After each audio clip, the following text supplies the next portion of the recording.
Hey everyone, hope you're having an awesome day. First of all, I apologize for the microphone here. The microphone isn't working right now, so we're using the camera mic, but it'll be okay.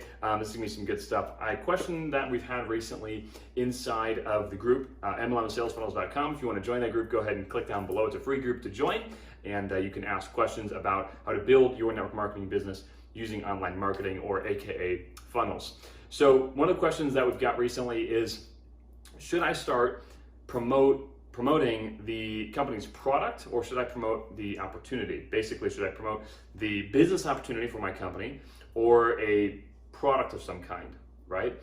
Now, it depends on which way you want to go. There's pros and cons to each. I'll give you an example. A pro to promoting a company's product is generally a easier sale for the end user. So you'll probably make your sales a little bit easier. Now, this kind of goes two different ways.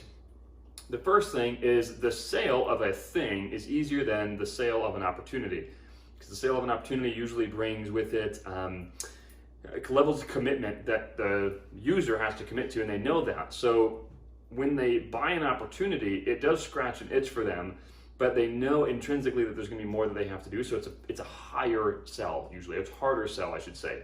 Whereas if you buy a product like a thing of vitamins, once they buy that vitamins, they know there's not a whole lot of work involved, right? They just literally pop them in their mouth and they can kind of get an instant result. So selling a product is generally easier. Now, in network marketing, there is a few things that can potentially make it not easier. Number one is your company's rules and regulations. Most companies out there won't allow you to publicly market their products unless they, approve all the branding, all the stuff. And most people that work in corporate marketing teams at MLM companies are not interested in making necessarily sales. They're more interested in keeping things compliant and providing some level of mediocre marketing training materials to the reps. So you have to go over rules and regulations. You have to check with your contract to see if you actually can do this. Now, if you can, a lot of times leading with a company's product, your company's product might not be that good because there's not that much profit in them. So if you think about, like, let's say a case of vitamins, for example, that you represent. If that vitamin is $60 for the bottle, now I understand the quality, it's good, blah, blah, blah, whatever. We're talking about math right now. It's very, very good quality, but in order to make money on that, you're probably only keeping, like, at most 30% of that sale. So 30% of $60 is $20, I think, roughly around 18 to 20 bucks. So that means for every sale that you make, you keep $18 or $20. Now, it's not a bad amount of money, but in order to acquire a vitamin customer, can you spend less than $18 either of your time or in ad spend? Okay, you have to figure that one out. Now, that's a pretty small commission, so that chances are you're probably not going to be able to get that cost per acquisition less than 18 or 20 bucks. So it can be very hard to actually make profit on the front end. The second thing you have to realize is that there's you plus, however many reps in your company, 10,000 reps, or 20,000 or 100,000 or a million. They're all selling the exact same thing. So if you go up and you start posting stuff, online in a funnel, like, it's not that hard to go and knock that off. Now, I'm not saying you're in competition with all the reps on your team, but in some ways you kind of are. So it's not hard to knock it off. There is not that much profit involved, and you could trip over contractual things. So this is the way I would do it if I would to go and promote or lead with the company product. I actually made a video about this. You can go, I'll actually link it down below. That video talks about how I would go about and sell MLM company's products, and I do that by leading with something that's not your company's, something that is not easily competed against by the reps on your team. So for instance, we have these cool water bottles. I was trying to look for one. We have these cool water bottles that have a filter inside. Okay, that's one of the companies or one of the products that we represent in our MLM company. And we could go and try to sell those bottles, but they're pretty expensive the way they are, and we run into all the issues that I just told you about. Now, one way that we can get around that is, what if I go promote a different product that is not the water bottle and something that my company doesn't own? I don't have to own it either, but I can go get it somewhere. I can promote that product, and the water bottle can be the upsell. So who buys water bottles with portable filters in them? Well, health nerds or survival people, right? Like the preppers and stuff. So I'm not a very big health nerd. I eat good because my wife tells me to.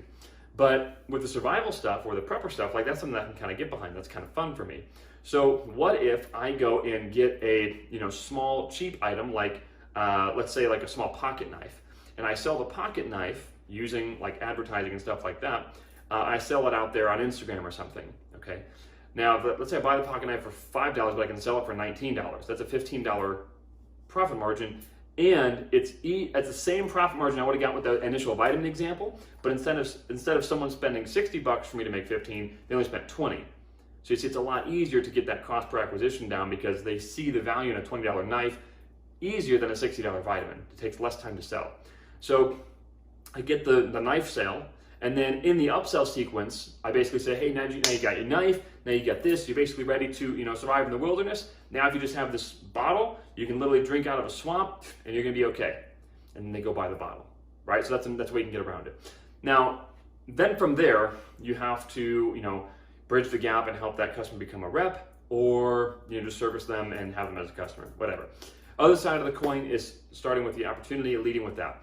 Obviously, the downside takes longer to sell. Upside is you're attracting a business builder right off the gate. 2 is they're going to duplicate faster, obviously, because they're coming in as a business builder. And 3, there's probably going to be more money up front for you. Depending on how your company is structured, you're going to make more money up front, most likely. So be easier to offset your cost per acquisition with an opportunity sell. Number 2 is if you follow our program, or go watch the video down below where it says I think it's like my hack to going full-time very, very quickly or something like that. Just link it down below and you'll see that there. You can combine the sale of an opportunity with a training program, which is what we do. So when someone joins our company, we also sell them a training program that teaches them how to build the business.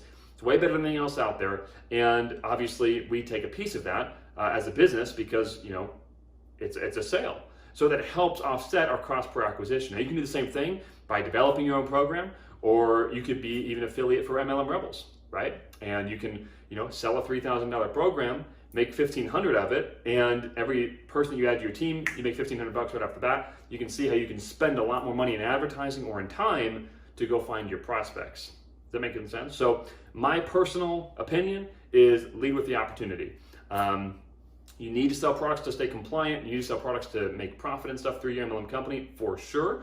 But the way I would set up something and let it go, and then I would spend the majority of my time working on the opportunity. Sound good? All right, cool. If you found value, do me a favor, leave a like, comment, and subscribe down below. That'd be fantastic. And with that, we'll see you on the next video.